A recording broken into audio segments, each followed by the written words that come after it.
Okay, on account of I'm never getting these brakes bled without help, I've decided to just kind of move on to some other things. Starting with, I'm guessing we've got a bad pinion seal in here because it's everywhere. See if we even have any gear oil in this thing. Get out there! Oh boy. Well, this has got a magnet on it, so we could probably do something like this. Yeah, there we go. Okay. I'm getting a rubber glove because I don't want to smell like diff oil the rest of the day. Come on, come on, come on, come on, come on. There we go. All right. Oh. Well, it's in there. But it's sludge. I can't tell if that's just old. It's a little churned up from me running this thing. We're gonna make note of that. I've seen some nasty gear oil, but it kind of takes the cake. I will not be looking for another rear end. This will be sold as is. So you all keep that in mind if you want a car. You want this one?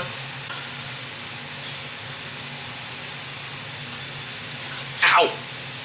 There's a car there. Okay, so gear oil, I guess. How do you drain this? I presume like any other differential, you just crack that open and drain it out? Holy cow. Let me know down below how you would handle this situation, because I don't know. With the gears and everything being on this end and not inside the housing, you don't just pop the cover off, I assume. You gotta do some other stuff? I don't know. Okay, let's check the drive shaft.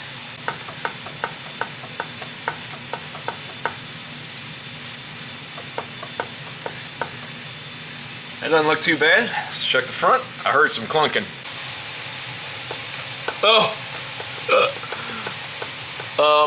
Oh yeah, I think there is nary a needle bearing in there. Definitely can't drive it that way. Not for very long. Not if you want to go anywhere. The transmission pan, I was going to order one up, but I was not here when I was looking, and there seemed to be a couple different variants on this C6. I think it's, I'm 90% sure this is a C6, but this is the 17 bolt, so I'm going to get a gasket and filter, because before I fill this thing up, I want to at least drop it, make sure this gasket isn't the one giving us grief with the leakage. Alright, get the big dogs out here. Not as much play as I thought there would be. Might have to address that, but that's in seemingly decent shape. I don't know exactly what I'm looking for, but definitely more movement there. Try to check the pitman arm here. That one doesn't seem too bad. I don't think these are enough to check ball joints.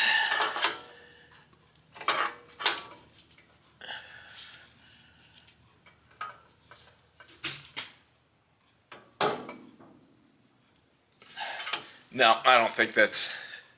I think that's futility. They were trying to check that. Okay, so definitely going to order up the transmission pan gasket, probably a filter, and U-joints if the universal joints are universal, and I can find the ones I need, I will order those up to have for next time. Because by the next time I'm probably up here, it's going to be a while with the cold and whatnot. I just don't want to be running the in-laws furnace constantly, because then I know I'll get the bill for that. This is already a financial debacle as it is, so I don't want to put any more money into this than I already need to. All right, while we're waiting on parts and more warm bodies to maybe work on these brakes or help me brainstorm how to get this thing roadworthy, we're gonna mess around with doing some cleaning up and some other things on this. So let me show you something you may not have noticed before. Ain't got no opera windows.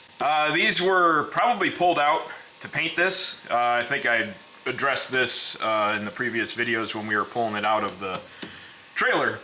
So let me show you my plan. We harvested a couple more out of,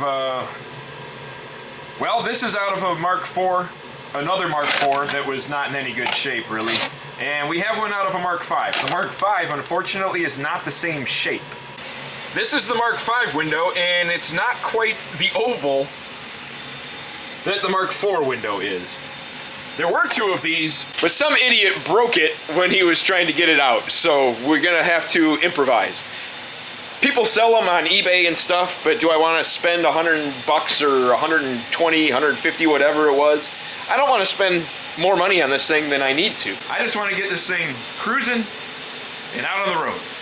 So I want to see if I can at least harvest this one. We didn't have the time to try to figure out how to take it apart in the field, literal field. It was out in the hedgerow. So we just hacked it out of the car. Now I got to figure out how to get the glass out so then I can get the glass in. I may end up breaking this anyway.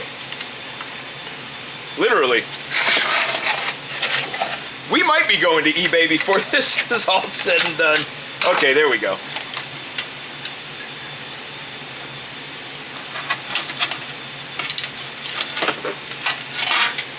It actually popped out way easier than I thought it would. I don't know. Let's go over and stuff it in the hole and see what it looks like.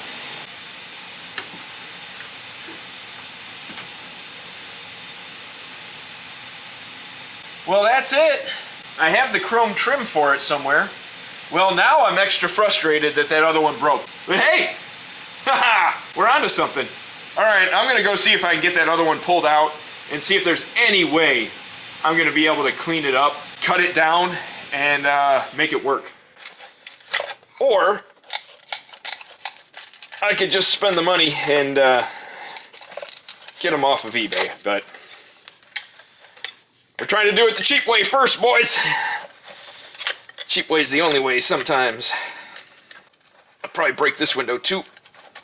You know, it's the whole I'm a carpenter thing. Everything is a nail when all you have is a hammer, you know? Isn't that the saying? Something like that. I know this probably looks like a lot of fun, but let me tell you, it's not. I know for a fact I'm going to end up breaking this window. Sure wish I wouldn't have broke that other one. I mean, I sure wish somebody wouldn't have broke that other one.